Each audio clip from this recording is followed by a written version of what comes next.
Hello everyone, welcome to Varian. इस video में हम लोग पढ़ने वाले हैं वांट ऑफ फैक्टर के बारे में।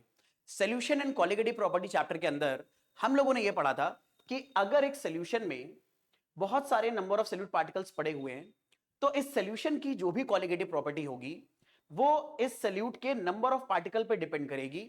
उसका सोल्यूट के अमाउंट के साथ कोई रिलेशन नहीं है। अगर मैं इसे एक एग्जांपल के साथ बताऊं तो अगर मान लीजिए आपने 1 लीटर पानी के अंदर 1 मोल एक बार शुगर ऐड करी और दूसरे एक कंटेनर में 1 लीटर पानी के अंदर 1 मोल ग्लूकोज ऐड करा, तो क्योंकि आपने दोनों कंटेनर में पानी सेम लिया है 1 लीटर और आपने दोनों ही सिचुएशन में एक बार 1 मोल शुगर ऐड करी और एक बार 1 मोल ग्लूकोज, तो दोनों ही सॉल्यूशन के अंदर number of solute particles same है जो कि 1 मोल के बराबर है। लेकिन 1 मोल शुगर का मास जो होता है वो 342 ग्राम होगा और 1 मोल ग्लूकोज का मास सिर्फ 180 ग्राम होता है। दोनों के मास में बहुत बड़ा डिफरेंस है, लेकिन क्योंकि नंबर ऑफ पार्टिकल सेम है तो उन दोनों ही सॉल्यूशन की जो भी कॉलिगेटिव प्रॉपर्टी आप कैलकुलेट करोगे वो सब सेम आएगी, चाहे वो एलिवेशन ऑफ बॉइलिंग पॉइंट हो, चाहे डिप्रेशन ऑफ फ्रीजिंग पॉइंट हो या ऑस्मोटिक प्रेशर ही क्यों ना हो। पर यह कॉन्सेप्ट तब गड़बड़ होने लग जाता है अगर हम पानी के अंदर कोई ऐसा सल्यूट ऐड कर दें जो वाटर में डालने पर या तो अपने आयनों में टूट जाएगा या कई बार उसके मॉलिक्यूल्स आपस में जुड़ जाएंगे। एग्जाम्पल के तौर पे आपने एक तीसरा सोल्यूशन बनाया, उसमें आपने 1 लीटर पानी के अंदर 1 मोल NaCl डाल दिया। अब आपके पास 3 सोल्यूशन है, तीनों में पानी 1 लीटर है, एक में 1 मोल शुगर है, एक में 1 मोल ग्लूकोज है और एक में 1 मोल NaCl है। कायदे से तीनों की कॉलिगेटिव प्रॉपर्टी सेम आनी चाहिए क्योंकि तीनों में नंबर ऑफ पार्टिकल हमने या नंबर ऑफ सोल्यूट जो डाला है वो सेम डाला है 1 मोल। लेकिन NaCl के केस में ये जो वैल्यू आएगी ये गड़बड़ आती है क्योंकि हमने भले ही 1 मोल NaCl पानी के अंदर डाला है पर जैसे 1 मोल NaCl आप पानी के अंदर डालोगे वो अपने आयनों में टूट जाएगा जिसकी वजह से नंबर ऑफ सोल्यूट पार्टिकल बढ़ जाएंगे। ग्लूकोज और शुगर पानी में डालने पर अपने आयनों में नहीं टूटता है तो वो 1 मोल डाला था तो 1 मोल ही रहेगा, लेकिन NaCl का नंबर 1 मोल से बढ़ जाएगा। अगर मान लीजिए पूरा 100% NaCl डिसोसिएट हो गया तो हमारे पास उस पानी के अंदर 1 मोल NaCl की बजाय 2 मोल सोल्यूट पार्टिकल होंगे, 1 मोल Na प्लस और 1 मोल Cl माइनस, जिसकी वजह से कॉलिगेटिव प्रॉपर्टी 2 मोल पार्टिकल्स की वजह से आएगी ना कि 1 मोल पार्टिकल्स की वजह से, जैसा कि ग्लूकोज या शुगर के केस में होता। तो हमें अपने सारे कॉलिगेटिव प्रॉपर्टी के फॉर्मूले इस तरह के सल्यूट्स के लिए मॉडिफाई करने पड़ते हैं। ऐसे सल्यूट्स जो पानी में या तो अपने आयनों में टूट जाएंगे या फिर कई बार वो आपस में भी जुड़ भी जाते हैं। अब ये फॉर्मूले करेक्ट करने के लिए हम सारे के सारे कॉलिगेटिव प्रॉपर्टी के फॉर्मूलों में एक फैक्टर मल्टीप्लाई करेंगे और इसी फैक्टर को बुलाया जाता है वांट ऑफ फैक्टर। इसे हम आई से डिनोट करेंगे।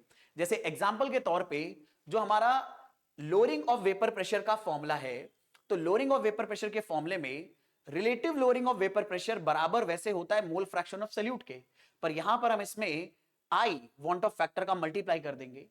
अगर नॉर्मली आप ग्लूकोज या शुगर के साथ डील कर रहे हो, यूरिया के साथ डील कर रहे हो, तो वांट ऑफ फैक्टर की वैल्यू 1 होती है। तो यहां पर अगर आप 1 डालोगे तो वही फॉर्मूला मिल जाएगा जो आपने अभी तक पढ़ा था। लेकिन अगर आप ऐसे सॉल्यूट्स के साथ काम कर रहे हो जो पानी में डालने पर या तो डिसोसिएट होते हैं या एसोसिएट, तो उसके लिए हमें यहां पर आई कैलकुलेट करना पड़ेगा। ऐसा कोई भी सॉल्यूट जो पानी में डालने पर अपने आयनों में टूट जाता है उसके आई की वैल्यू 1 से बड़ी होती है। और कई बार ऐसे भी सॉल्यूट होते हैं जो पानी में डालने पर अपने आयनों अपने मॉलिक्यूल्स को जोड़ लेते हैं। जैसे एग्जांपल के तौर पे अगर आप एसिटिक एसिड को बेंजीन में डालोगे तो उसके 2 मॉलिक्यूल आपस में जुड़ जाते हैं उस बेंजीन सॉल्यूशन के अंदर, तो वहां पर आई की वैल्यू 1 से कम आ जाती है। तो वहां पर हमें आई का वैल्यू यहां पर पुट करना पड़ेगा। अभी हम आई की वैल्यू कैसे कैलकुलेट करते हैं एक्सपेरिमेंटली ये भी देखेंगे। इसी तरह से एलिवेशन ऑफ बॉइलिंग पॉइंट के फॉर्मूले में भी करेक्शन हो जाएगा। वैसे हम लोग फॉर्मूला पढ़ते हैं delta TB is equal to KB into M, पर यहां पर हम लोग वांट ऑफ फैक्टर आई को मल्टीप्लाई कर देंगे। आप एक बात याद रखना, आई की वैल्यू आप जब चाहो, अगर आपको नॉन इलेक्ट्रोलाइट सल्यूट दिए हैं जैसे कि शुगर, ग्लूकोज या फिर यूरिया, आप 1 ले सकते हो। तो ये फॉर्मूले जो आपने पढ़े थे बिल्कुल वही आ जाएंगे। Similarly depression of freezing point के बारे में अगर बात करें तो उसका फॉर्मूला आ जाएगा delta T F is equal to I into K F into M. यहां पर भी आई हमारा वांट ऑफ फैक्टर है। एंड ऑस्मोटिक प्रेशर का फॉर्मूला हो जाएगा pi is equal to I into C into R T. सारे ही फॉर्मूले बिल्कुल करेक्ट हैं। आप आई की वैल्यू नॉन इलेक्ट्रोलाइट्स के लिए आप 1 रख देना, वही फॉर्मूले आपको वापस मिल जाएंगे जो आपने पढ़े थे। लेकिन याद रखना आई की वैल्यू इलेक्ट्रोलाइट्स यानी ऐसे सॉल्यूट्स जो पानी में डालने पर अपने अणु में टूट जाते हैं उसके लिए 1 से बड़ी आती है। आई की वैल्यू हमें कैसे कैलकुलेट करनी है उसके बारे में अगर हम बात करें तो वांट ऑफ फैक्टर को कैलकुलेट करने के कई सारे तरीके हैं। पहला तरीका, आई को आप कैलकुलेट कर सकते हो अगर आपको न्यूमेरिकल के अंदर नॉर्मल मोलर मास और एबनॉर्मल मोलर मास दिया है उस सल्यूट का। अब एबनॉर्मल मोलर मास हम एक्सपेरिमेंटली निकालते हैं और नॉर्मल मोलर मास फॉर्मूले से आ जाता है। जैसे एग्जांपल के तौर पे NaCl के लिए नॉर्मल मोलर मास वही 58.5 आएगा। एबनॉर्मल मोलर मास मोस्टली आपको कई बार न्यूमेरिकल्स में दिया जाता है एक्सपेरिमेंटल डेटा के अंदर। अगर आपको ये डेटा नहीं गिवन है तो आई को निकालने का एक और तरीका होगा, उससे आप निकाल सकते हो कॉलिगेटिव प्रॉपर्टी की हेल्प से। तो आई का एक फॉर्मूला ये भी हो सकता है, observe colligative property divided by calculated colligative property. यानी आप एक बार कॉलिगेटिव प्रॉपर्टी का वो फॉर्मूला इस्तेमाल करो जो बिना आई के आप अभी तक पढ़ते आए थे, उसे हम बोलेंगे कैलकुलेटेड कॉलिगेटिव प्रॉपर्टी। और ऑब्जर्व कॉलिगेटिव प्रॉपर्टी आपको न्यूमेरिकल में दी होगी। अगर आपको ये न्यूमेरिकल में दी हुई है, कैलकुलेटेड वाली आपने कैलकुलेट कर ली जो आपने फॉर्मूले पढ़े थे उसके अकॉर्डिंग, तो आई की वैल्यू आ जाएगी। या फिर ऐसा हो सकता है आई आपको ऑलरेडी दे रखा हो और कैलकुलेटेड कॉलिगेटिव प्रॉपर्टी आपको दे रखी हो और आपको ऑब्जर्व कॉलिगेटिव प्रॉपर्टी निकालनी हो, तो भी आप निकाल सकते हो। अगर ये दोनों ही तरीके काम ना आए तो क्वेश्चन में कुछ ऐसा डेटा गिवन होगा कि आप आई कैलकुलेट कर सकते हो एक इस फॉर्मूले से।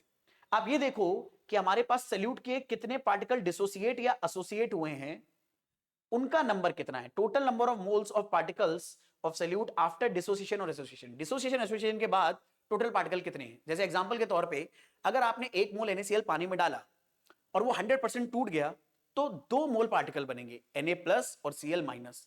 तो यहां पर हमारे पास मोल्स कितने आ गए, 2, तो आप न्यूमरेटर में रखोगे 2 डिवाइड में total number of moles of particle before dissociation और एसोसिएशन।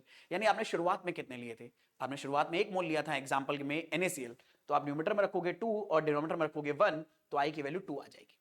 तो इन 3 फॉर्मुलों की हेल्प से आप वांट ऑफ फैक्टर कैलकुलेट कर सकते हो डिपेंडिंग अपॉन द न्यूमेरिकल। आप इन फॉर्मुलों को इस्तेमाल करना। आई होप ये वाली सारी चीजें आपको बहुत अच्छे से समझ में आई होंगी। मिलेंगे नेक्स्ट वीडियो में।